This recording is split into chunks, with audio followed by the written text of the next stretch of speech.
वासिन Shikarpur वासिन batten दे वफ़ाक़ जी बलाग खे रद्द कंदे मुतालबो कयो आहे त आइलैंड ऑर्डिनेंस वापसि वरितो वञे।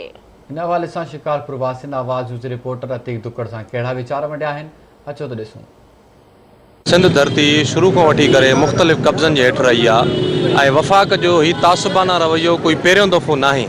सिंध अहिड़े क़िस्म सिंध जे मथां अहिड़े क़िस्म जा वफ़ाक़ पहिरियों बि हमला करे चुको आहे ऐं हाणे रिसेंटली हिन सिंध बेटनि ते कब्ज़े करण जी कोशिशि कई आहे ऐं असीं सिंधी माण्हू कॾहिं बि सिंध धरती जे मथां कब्ज़ा करण जी कॾहिं बि हिमायत न कंदासीं ऐं असां मज़म्मती हमेशह इन जे लाइ किरदारु अपनायो आहे ऐं हाणे बि असां नौजवान पंहिंजी सिंध धरती ते सिर ॾियण जे लाइ शाना बशाना बीठा आहियूं। गैस, पेट्रोल, पेट, ढंढूं सभु कुझु ॾिनो आहे असांखे। उनखां पोइ इहो असांजो सिंध जो हक़ु आहे त पहिरियों हक़ु असांजो उन ते हुजण बि घुरिजे, पर वफ़ाक़ जेकॾहिं ही कोई बि मनसूबो असां कंदो असां उनखे कंहिं बि तरह सां मञण लाइ तयारु न आहियूं।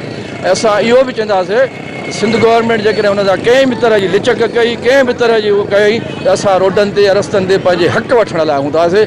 असां इहो चाहींदासीं त सिंध जा कुदरती वसीला सिंध खे हुजणु घुरिजनि, ॿिए जे हवाले न कया वञे। इहा कॾहिं बि न थियणु ॾींदासीं, न कंदासीं।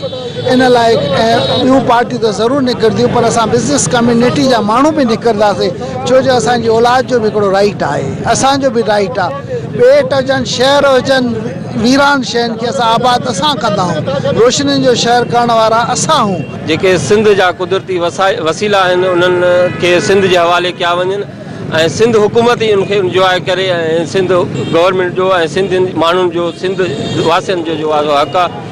ऐं वफ़ाक़ पंहिंजा जेके उनजा वसाइल आहिनि उहे पंहिंजा सारोकार ॾियनि लाइनि ऐं पंहिंजो वफ़ाक़ खे असां सिंध मां वॾे तादाद में टैक्स मिले थी ऐं वफ़ाक़ उन मां जो आहे सो सिंध खे पूरो हक़ ॾिए ऐं सिंध जे वसीलनि खे सिंध जे हवाले कयो वञे। आइन जे आर्टिकल 172 जे शिक नंबर 2 तहत जेके असांजा जेका सिंध जा के ॿेट आहिनि, जेके समुंड जा जेके हदूदी जेके ॿेट आहिनि उहे सिंध जी मीरास आहिनि, सिंध जी मिल्कियत आहिनि ऐं उन्हनि ते सिंध जो हक़ आहे।